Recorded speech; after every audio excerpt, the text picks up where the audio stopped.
welcome to Sports Communications Topic 3. This is Topic 3A, Working with the Media, Part 6, where we continue talking about communication strategy. If you remember, we looked briefly at how all the media strategy fits together. We've looked at vision, now we look at mission. So, the mission talks about the organisation's core broad purpose, what they do now, their reason for existence. It defines the organisation's enduring character. This is a bit cheesy, their spiritual DNA. So in other words, the fibre of their being. The mission should last. The vision will grow and change because as you get closer to achieving your goal, you actually want to set a different one or a progressive one so that you can still continue to reach for it. But the mission should stay the same, the reason the organisation was made. True mission is really clear and it's compelling. It focuses everyone's efforts on what they do now. It should be tangible. In other words, you can point to it and say that's what we're doing. It should be specific. It should be crisp, so this idea of a statement that really defines who the organisation is. It should be really clear and it should engage all the people who work for the organisation. There's a phrase that's been used in a lot of books. It should reach out and grab people in the gut. It should be a kind of visceral statement. There are three key approaches that you can take when you're setting a mission. You can have a targeting mission, which is saying that you want to achieve a certain thing. So it's saying that in all your customer dealings you want to be a particular kind of organisation. You could have a common enemy, which is what Pepsi used to do with Coke, that it would say that Pepsi wanted to be better than Coke.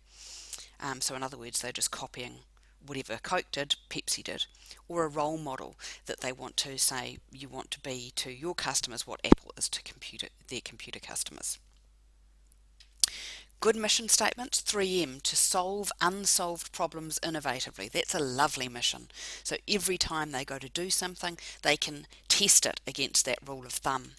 Google, to organise the world's information and make it universally accessible and useful. Again, quite clear what they are trying to do.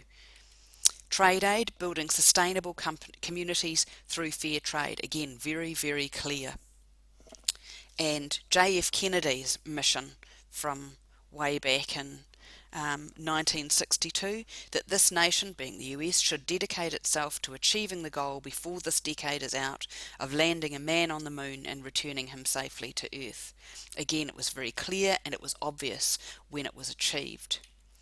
Nike, to bring inspiration and innovation to every athlete in the world. And that star actually means if you have a body, you are an athlete. So, in thinking more about that, values we need to consider as well, because remember, everything resides in a sea of values. Values should underpin everything that an organisation does. The vision and the mission should reside in a sea of values. You can't have a vision or a mission that don't align with what the organisational values are. You need to make sure that happens. Communications need to be strategic. So why? Well, with communications, you have to ensure that the money you spend is effective, and if your communications aren't pitched at a strategic level, so they don't line up with your vision and mission and values, then you're not going to ring true in the ears of your audience. Also, if you keep doing what you've always done, then you'll get what you've always got. In actual fact, you'll go backwards if you do what you've always done. So you need to keep evaluating and measuring PR to make sure that it's actually being created effectively.